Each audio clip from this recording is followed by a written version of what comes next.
So now that we've gone through your self-paced portion of the presentation of Memoir, I hope that you have reflected on perspective, author's voice, and really thought about after watching Trevor Noah's excerpt that he shared in the interview about his life and the events that shaped it, that you have some ideas about what events in your life have shaped you and made you who you are.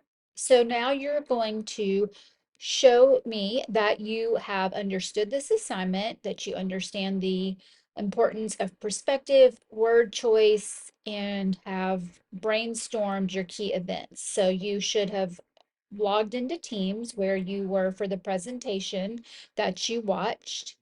And now you're going to click on the link so that you can log into your Canva accounts. So we've done this before, so you should know how to get to that point. So now I'm going to kind of show you some features in Canva that you may not have used before. And so I want you to be able to have the access to this really great tool and platform to create your memoir comic strip design. Okay. So what we're going to do is once you've logged in and clicked on your template, this is what you're going to see.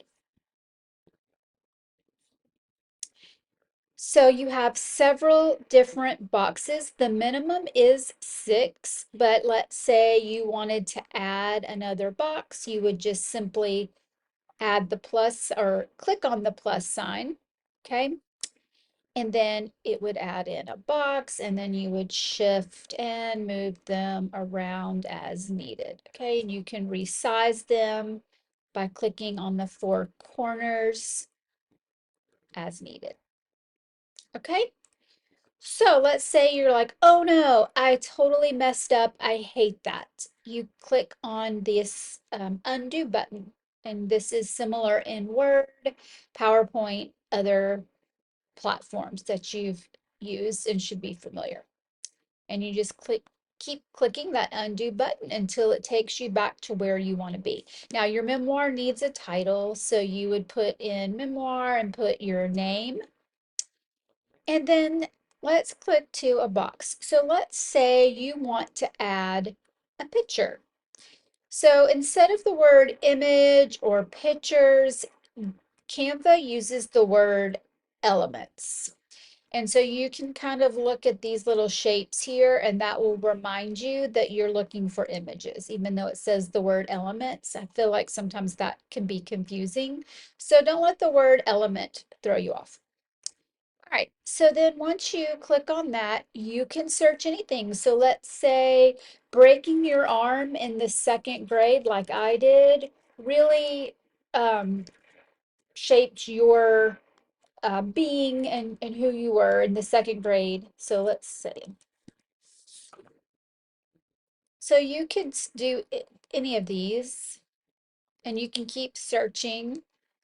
You could maybe put injury. So if you like any of these, just kind of showing like, oh, you had to go to the hospital maybe. I know that I did. And so you'd put that in there. And then what you're going to do is you're going to have to add an explanation, right? So when you go back and look at the rubric, it's going to remind you of how you can get all of the points for your explanation, showing your voice and your word choice.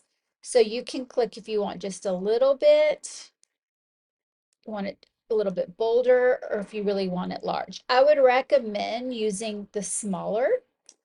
So again, I'm just going to click on this, and if I don't want it, I'm just going to click the back button, and then you can move it around,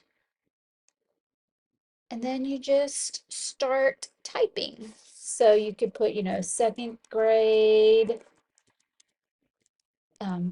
broke arm, and then go on to talk about the specifics of that. So if this were my memoir, I would talk about how it was my birthday party and I broke my arm. I could even maybe go over here since it was my birthday party and add cake.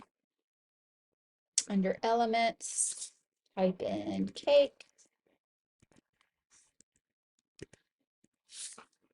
And look at there. So I can choose any of these. I think this one is really cute.